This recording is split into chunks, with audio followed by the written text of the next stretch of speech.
Hi guys, this is Madhav. I am back at it again with an overly complicated buoyancy problem. This is part 2 in fact. This is overly complicated buoyancy problem version 2, even harder. In the last video, which I'll link to in the description, I walked through the problem setup. We have this aquarium, there's a buoy in the aquarium that's submerged in the water. Because the buoy is less dense than the water, it will float up and it will pull this rope along attached to a pulley and then attached to a cube that is being dragged along the sandbed. I gave all of this information in the last video and we walked through part 1 of the question, which is the simpler parts. What is the maximum density of the buoy that would still allow the cube to move? And now we're going to talk about part 2. If we assume a very particular density for the buoy, then what will be the acceleration on this cube? As ever, if you haven't watched part 1, you're going to be completely lost, so take that as you will. But if you're feeling adventurous, here's all the information you need, and here's the question. So if you want to pause the video and try it yourself, go for it. I am gonna do a walkthrough of the solution, assuming you have. So in the last video, the key assumption we made was this is going to be the turning point between the cube moving and not moving. So at this precise moment, all the forces are balanced out, and so everything is nice.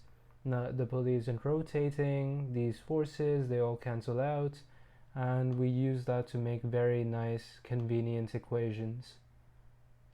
This time we don't get to assume that. This time we have to factor in that the forces are different, because there is acceleration, there is motion, and for that to happen you need different unbalanced forces. So what I'm going to do is I'm going to redraw our free body diagrams for the buoy in red, the pulley in white, and then the cube in blue. So let me get to it. First off, let's start with the buoy. So before, as with before, we have the same forces. So again, you have the force from buoyancy, which is the weight of the water displaced by the buoy, and again you have in the opposite direction the weight of the buoy itself, and you have the tension on, well, from the rope. Last time we assumed that the tension that was pulling the buoy down is the same as the tension on this side that is pulling the cube along. This time we know that can't be true. If that were true, then the pulley wouldn't rotate. The same forces are on either side. But this time the pulley has to rotate, because otherwise there's no motion.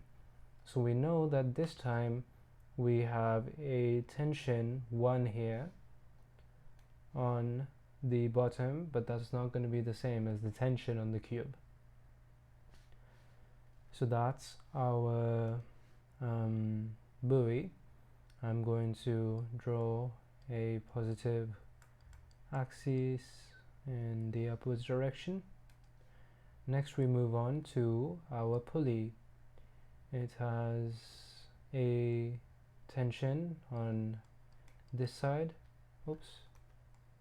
tension on that side that is different from the tension from the buoy. I'm going to define clockwise as the positive direction of rotation, and that's basically it. If I wanted to be more precise, I would label these as torques, but I'll do that later, so let's not worry too much about it. Finally, we have our cube. Now it's again, as is the theme, gonna have the same forces, they're just gonna be unbalanced, at least in the horizontal direction. So in the horizontal direction we have tension 2 here. How do I know that tension 2 is both pulling this way on the pulley, and then well, to the right on the pulley and then to the left for the cube, while the rope in the problem, it says it is under tension. So that means that the stress is distributed throughout the rope, and in our perfect world the rope is made of a material that distributes that stress evenly throughout it. So I have the tension on both sides. Resisting the cube's leftward motion, we have friction from the water, aka water resistance, and then friction from the sand. Now, I should be careful here. Often F sub S, that refers to static friction, but this time we have kinetic friction because now the cube is moving. It's no longer going to be just fixed to one place. Next we turn to the y-axis. Here things are balanced because the cube isn't floating up, it's not sinking into the sand, it's level in the y direction. So we have the normal force from the sand bed onto the cube, and then in the downwards direction we have two forces, not just one. We have the weight of the cube pressing down, well, pulling down, but then also we have the weight of all the water in the column above the cube. So the weight of the water column above the cube, that is pressing down. So pulling down, pressing down. What is the water column I'm talking about? As with the last video, let me draw a diagram. Let's say we have a cube here.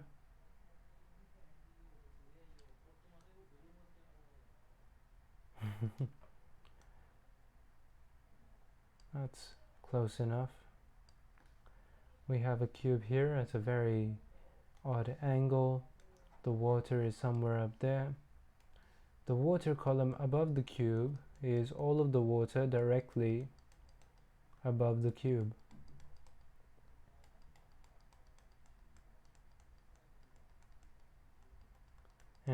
Close enough. So all of the water in this region that I'm shading in green, all of that water, its weight is pressing down on top of the cube. So we have that force to consider as well. Alright, let's not forget to label a positive x-axis, because I didn't do that earlier. This is going to be our positive x-axis in the leftward direction. Alright, these are our free body diagrams. Let me screenshot these and we'll move them over to our doc.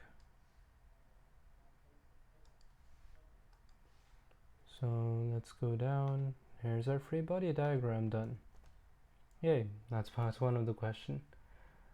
Alright, now we get to the brainstorming part. We have to brainstorm a bunch of equations.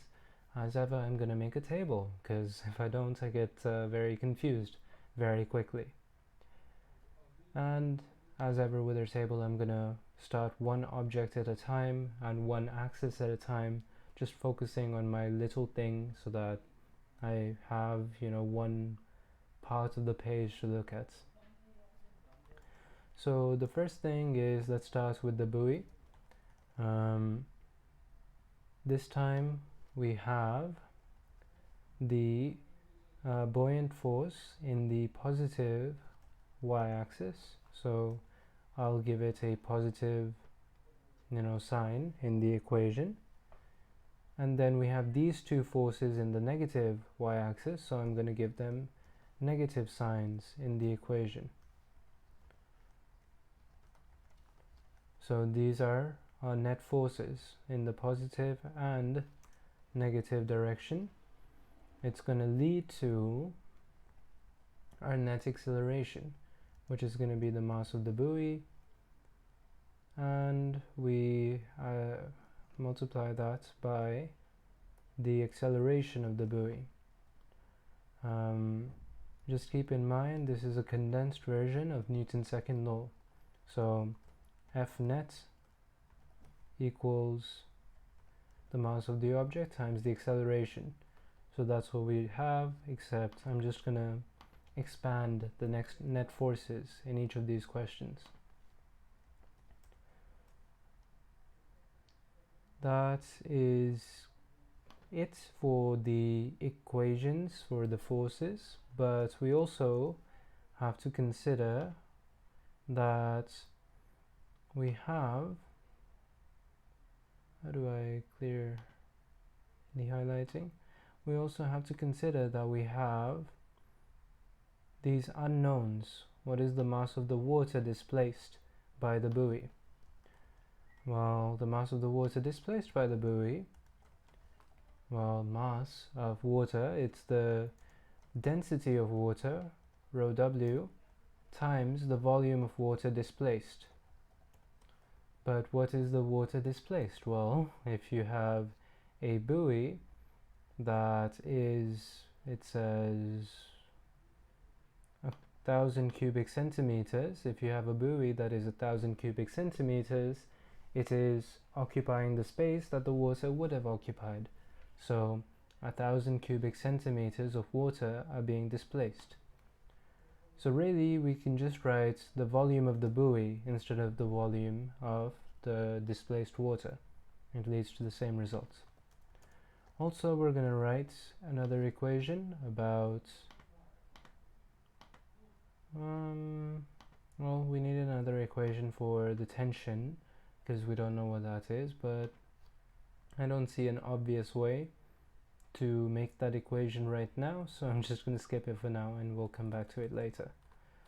So that is it for the buoy. Let's move on to the pulley.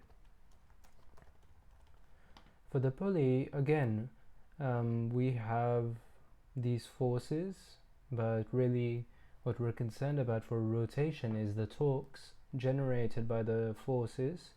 So I'm going to have, well, instead of the net forces, we're going to have the net torque, and it's going to produce an angular acceleration multiplied by the moment of inertia.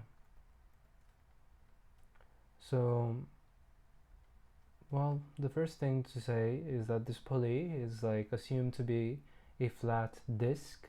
So the moment of inertia of a flat disk, let me search up that formula. It is 1/2 the mass of the disk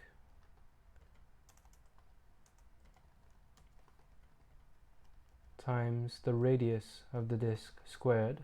So I'll just put that in there. We don't yet know the angular acceleration of the pulley, so I'll leave that there. And also we need to expand the net torques like we've been doing with the forces. So what's going to cause the pulley to rotate clockwise? Well, the torque from tension 1. So I'm going to write in the, well, tau 1 minus tau 2, because tau 1 is responsible for clockwise rotation, tau 2 is slowing down that clockwise rotation. Of course, both of these we can expand as the tension 1 times the radius and tension 2 times the radius. So that's our more precisely defined formula. One thing that I'm noting is I do believe I haven't given the mass of the pulley in the initial problem details because we didn't need that last time. So let me just do that right now. The pulley has radius 1 centimeter and mass of 1 gram. There we are. Next we go on.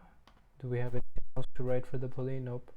So next we go on to the this messy diagram here. So the cube, to make it less messy, I'm going to focus on one axis at a time. Let's start with the y-axis. Here things are simpler because all the forces are balanced. So in the y direction upwards, we have just the normal force. In the negative y direction, we know that these forces cancel out the normal force perfectly because the cube has no acceleration upwards or downwards, and so we can just write an equal sign here comparing the top force to the bottom forces. So I'm just going to write these bottom forces here. So the weight of the cube plus the weight of the water column above the cube. Of course, we need to define what is the weight of the water column above the cube. It is going to be, let's calculate it over here. I think I did it in the last video, but I'll do it once more. So the weight of the water column, I'm going to say MWC. It's going to be the density of water, rho W, multiplied by the volume of the water column. So the volume here in this green rectangular prism. What is the volume in this green rectangular prism? Well, if you take a look at the volume of a rectangular prism, well, it's going to be the base times the height, well, the base times the length times the height. So B base times length times height. And what are the base and length? Well, in the problem it said 1 centimeter by 1 centimeter by 1 centimeter cube. So this is 1 centimeter and this is 1 centimeter. So we have 1 cm times 1 cm. And then finally the height of the cube underwater is given as 30 centimeters over here. So we have 30 centimeters for the height. This of course gives us 30 cubic centimeters, and in the last video I converted that to standard units of 300 thousandths of a cubic meter. RP just stands for rectangular prism. So I'm just gonna not bother to write that down again because I did it last time and we are good on that end, but we will write down the mass of the water column is equal to the density of water times the volume of the water column, or the volume of the rectangular prism. Alright, that's it in the y direction. Now let's move on to the x direction. So we have 6 cube. In the x direction, now the forces aren't net balancing out, so we can't just write one side is equal to the other. We need to define the positive force in the x direction is tension 2, and that force is being acted against by the resistance from water here and the kinetic friction from the sand there. All this leads to the mass of the cube times the acceleration of the cube. Again, F net equals ma. Now we need to figure out what is the resistance from water. So 7 cube. The resistance from the water is going to be an assumption that we made in the statement of the problem. It says assume constant water resistance of 5 newtons per square meter. So since that is newtons per unit area, we just multiply by the area of the cube. Again, I calculated this last time and then converted it to standard units. So we're just going to have 5 Newton meter per square meter multiplied by the area of the cube, like so. Equation 8, we also need to define the force of kinetic friction. So we have the force of kinetic friction as mu k, the coefficient of kinetic friction, times the normal force. So we can leave it at that. Now we have a few extra steps to think about so that we can relate the acceleration of these different bodies, acceleration of the buoy and the cube, and then the angular acceleration of the pulley. How are we going to do this?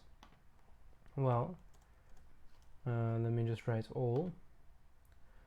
So the first thing that we can note is that we don't have, like, we have to assume that the rope is in tension all the time, so that means it's not, assume that it means that it's not stretching.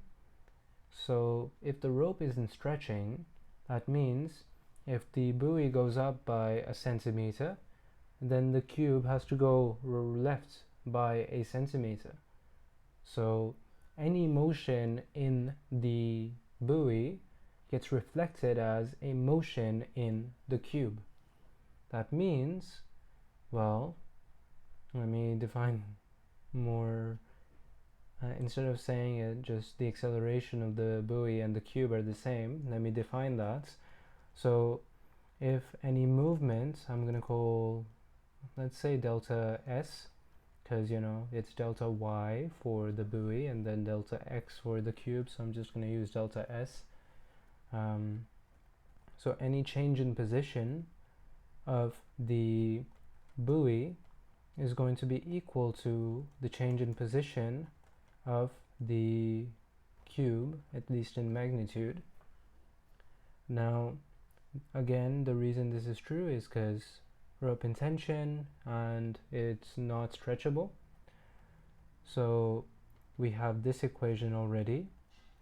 If we divide this by time on both sides, so divide change in position over time on both sides, these equations still are equal because I've done the same thing on both sides. And you already know change in position over time, that is just velocity.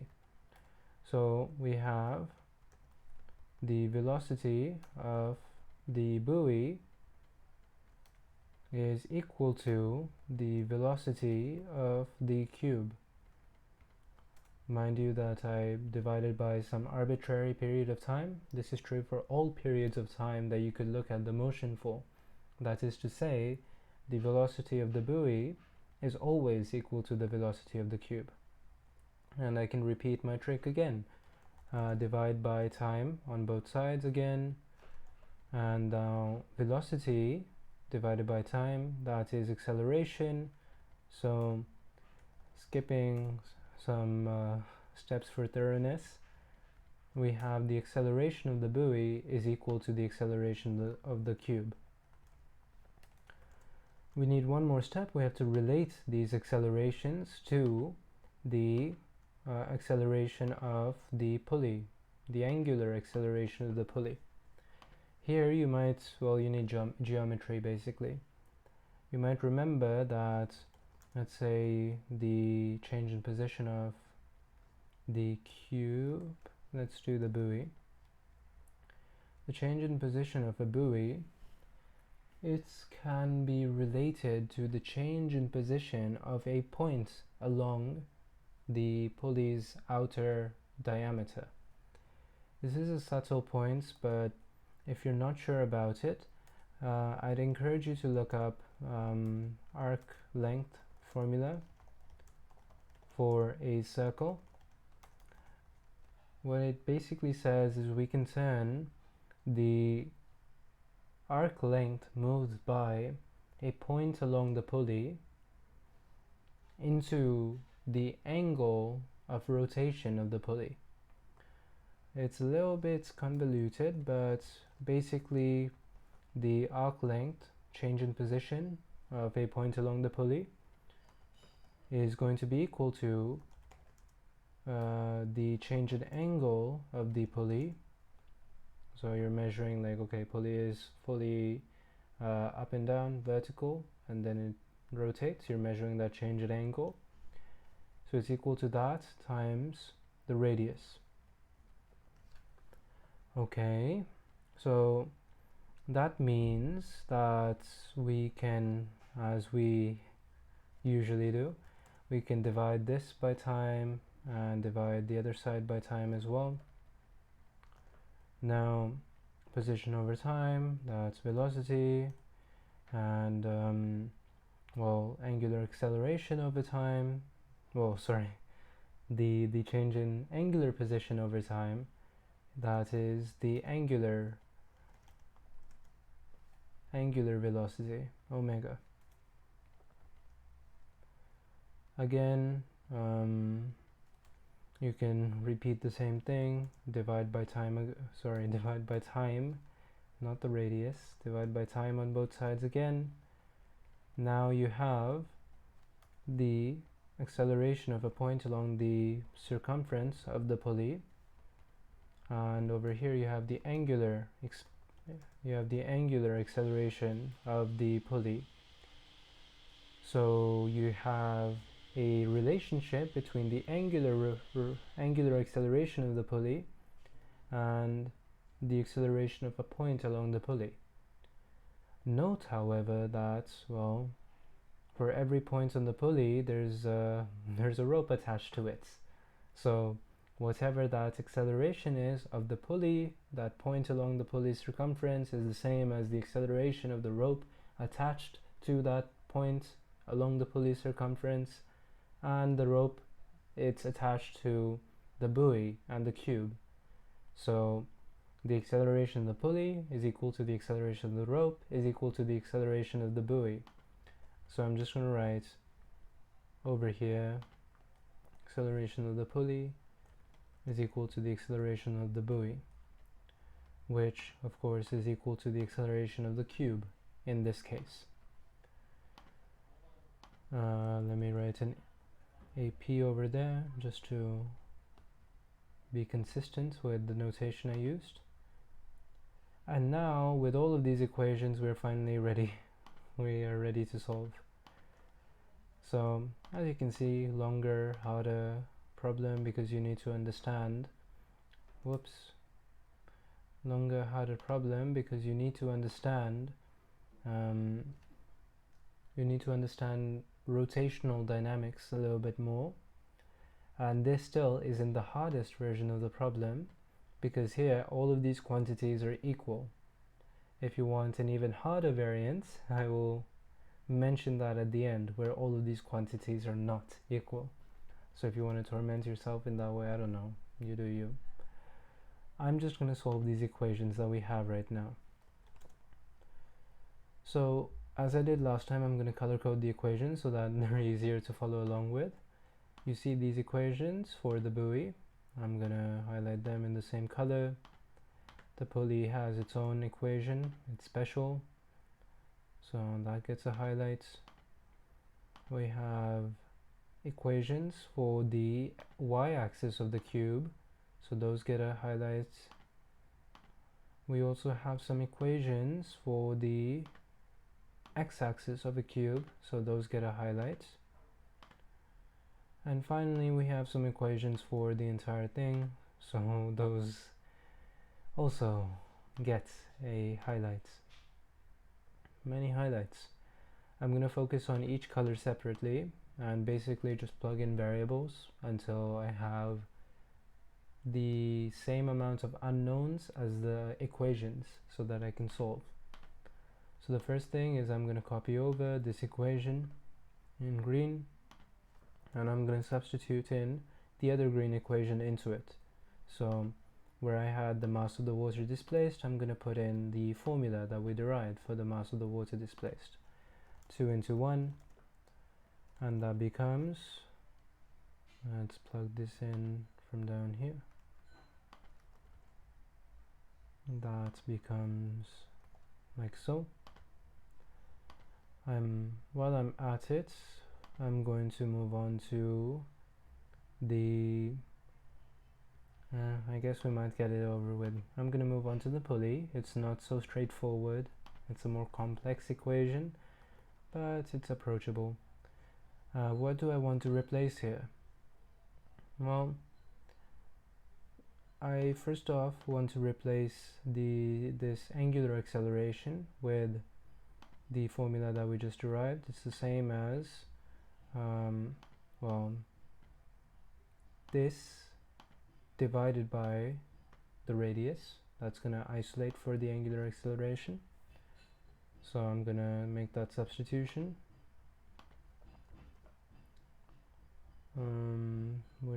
What 10. So we're going to substitute 10 into 3.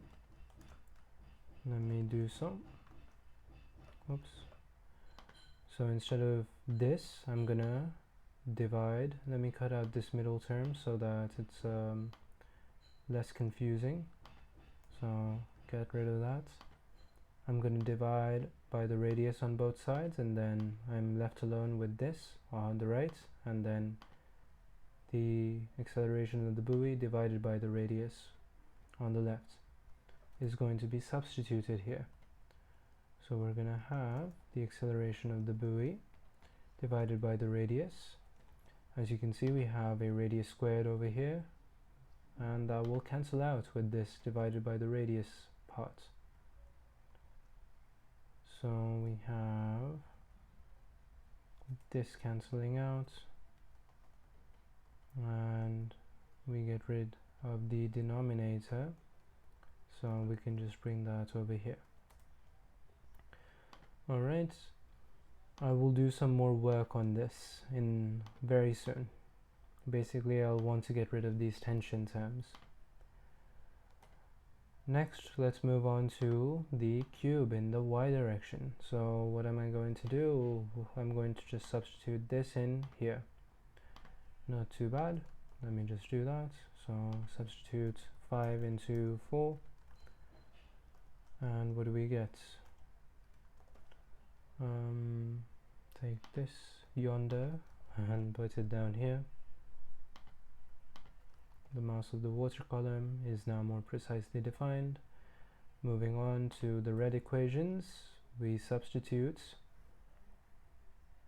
First, we substitute in 7 and 8 into 6, so give a precise function for the resistance from the water, also the kinetic friction. And while we're at it, we might as well replace the acceleration of the cube with the acceleration of the buoy, because they're the same. So I'm going to substitute 7, 8, and 9 into 6. 7, 8, 9 into 6.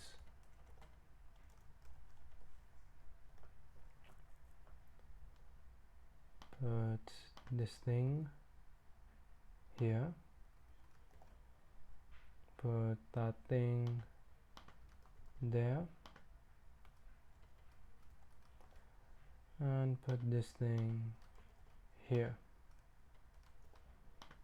Also, I'm going to substitute in, we have this well, term for the normal force, but well, we have an equation for it right here, so why not just move all this stuff down here. To do that, I'm going to label these equations. So this is A and B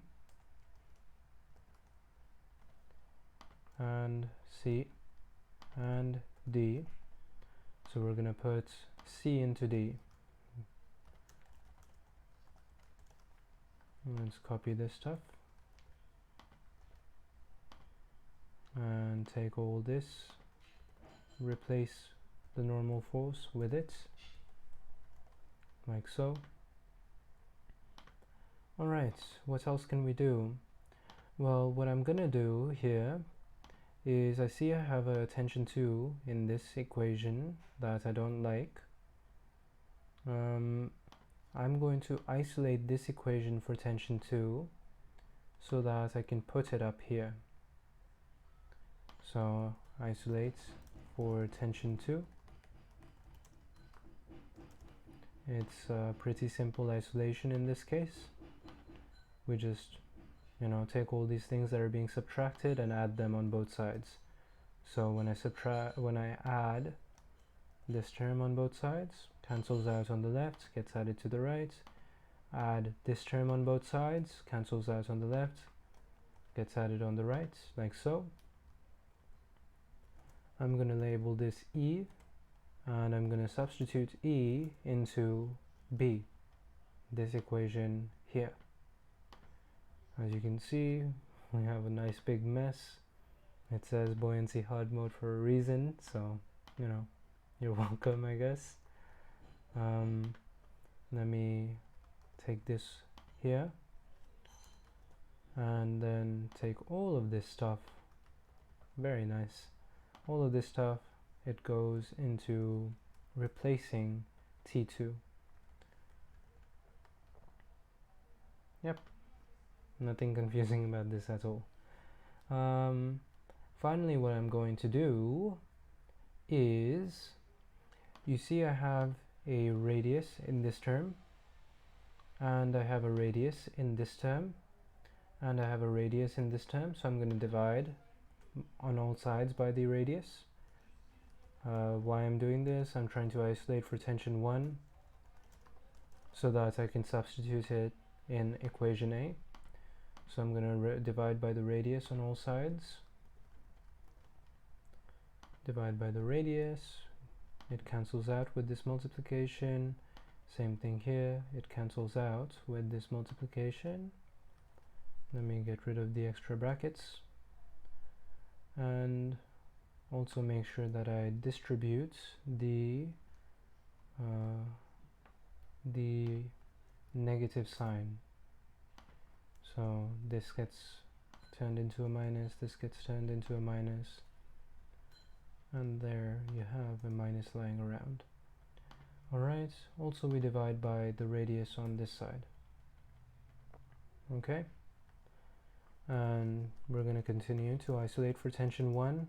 I basically just need to take all of these terms, add them on both sides, and they cancel out on the left, end up on the right, and then I no longer have to worry about the tension 1 being combined with a bunch of other stuff. So this was added, and this was added. Alright, now I'm going to label this equation F, and we're going to substitute F into A.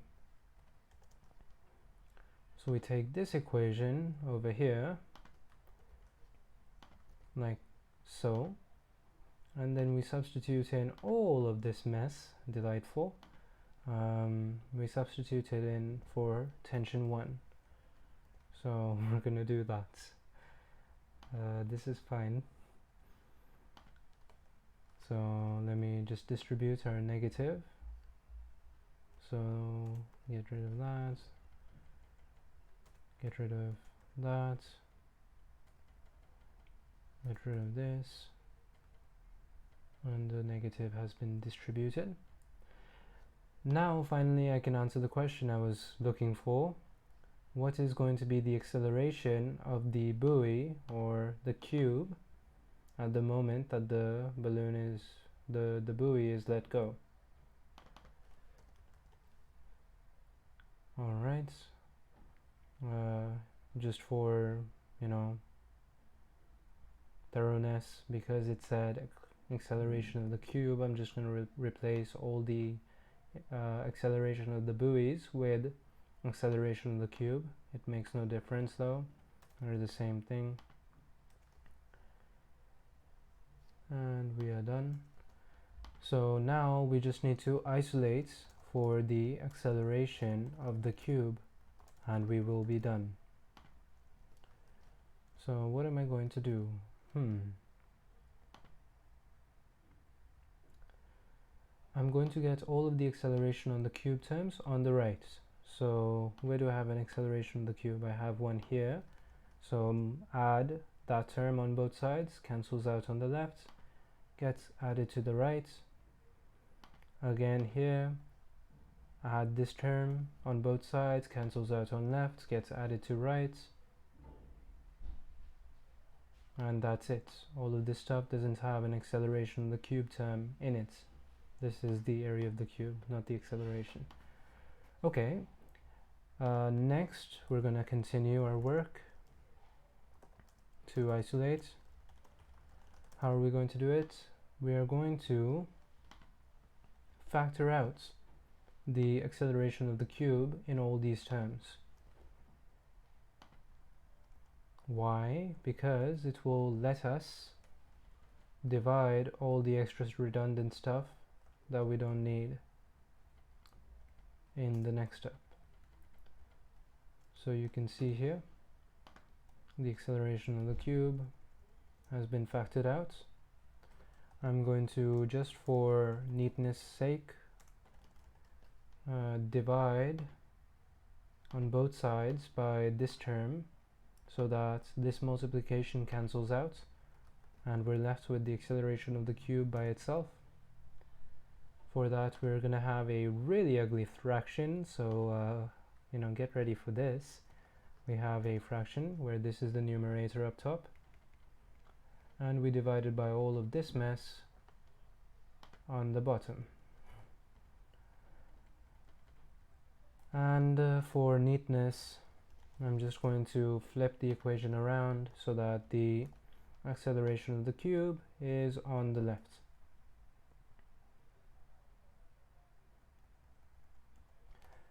And this is our answer. Well, we just need to substitute things.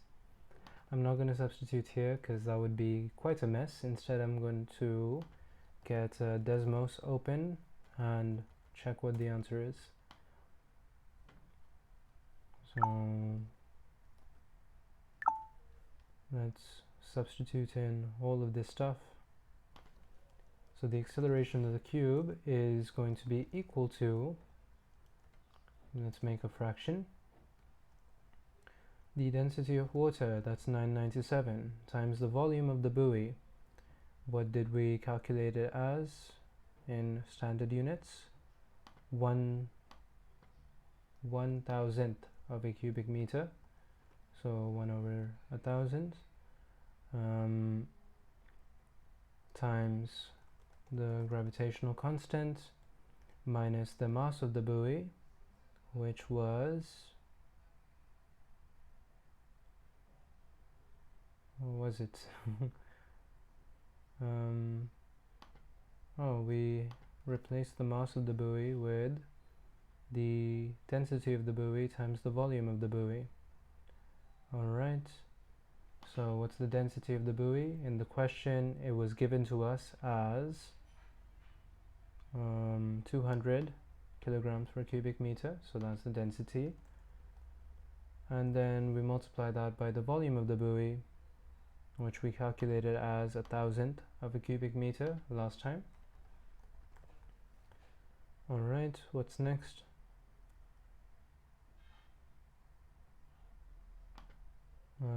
That times the gravitational constant, 9.81, minus 5 newtons per square meter times the area of the cube, which was up here 1/10,000th of a square meter, like so. We have mu k, so the coefficient of kinetic friction, it was given to us as 0.6, and we can check that up here. 0.6 was the coefficient, very high.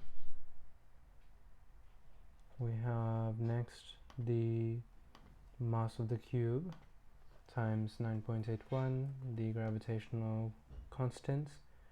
The mass of the cube is 1,000th of a kilogram. We have that being added to the density of water, 997 kilograms per cubic meter, times the volume of the rectangular prism or the water column, which we calculated as 300,000ths of a cubic meter. and that is being multiplied by the gravitational constant again. Okay, so the mass of the buoy, and then a half times the mass of the buoy. So the mass of the buoy, we just calculated above, it was 200 kilograms per cubic meter, the density, times the volume of the buoy, which is a thousandth of a cubic meter. Add to that half of the mass of the pulley, which was 1 gram, i.e. it was 1,000th of a kilogram, plus the mass of the cube.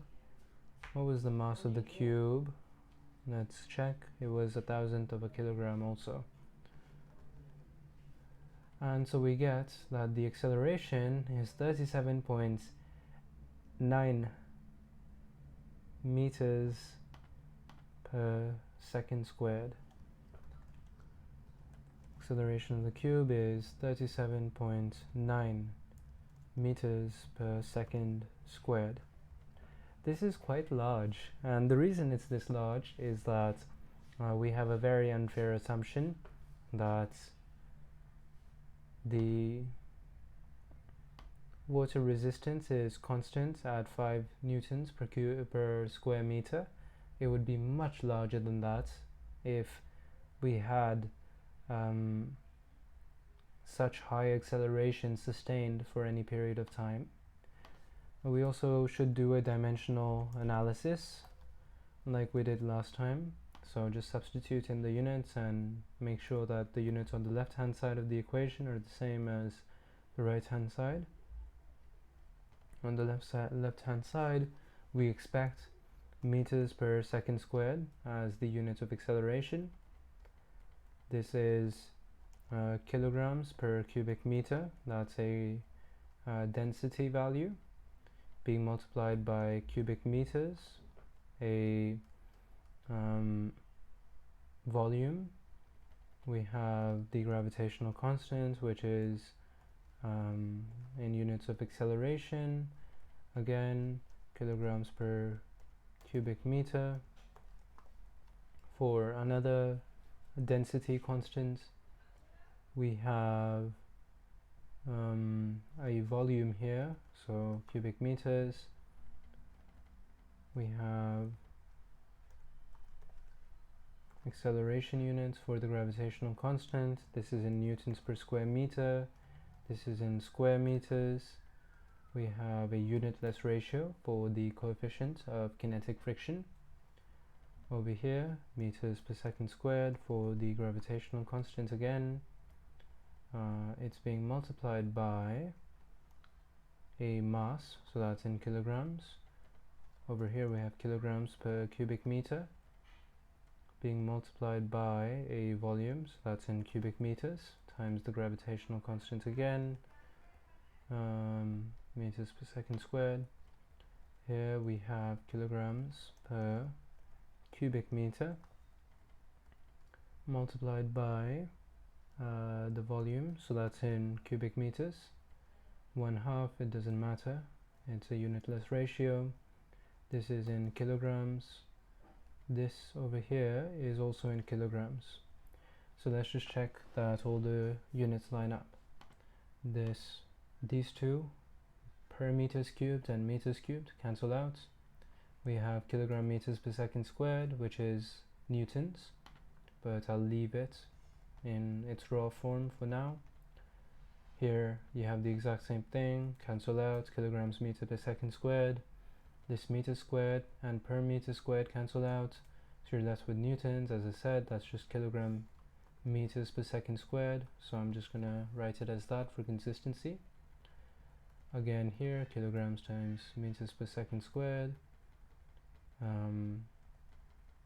same thing, these cancel out, you're left with kilograms meters per second squared. Note that you just have the addition and subtraction of a bunch of kilogram meters per second squared, which gives you kilogram meters per second squared in your results. Down here, as is standard, these cancel out. Kilograms being added together gives kilograms. Kilograms up top and bottom divide out, and you have meters per second squared equals meters per second squared. And we are done. So update, we're not done. As I promised, we have a harder variant for those of you who are, well, have something wrong with you.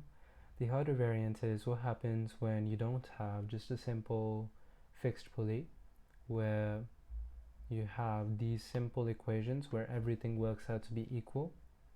In this case, you're going to have different distances being traveled by the block compared to the distance of the rope that's moving. So this one is on you. I'm not doing a tutorial for this one. If you want to have a go, here is the info. Just use the, well, here's the setup. Use the same information as the original problem, assuming that what I said about the pulleys applies to now all pulleys instead of just this one fixed pulley. So yeah, if you want to ruin your evening, there is your picture. You can have at it all you want, and here is the info you need.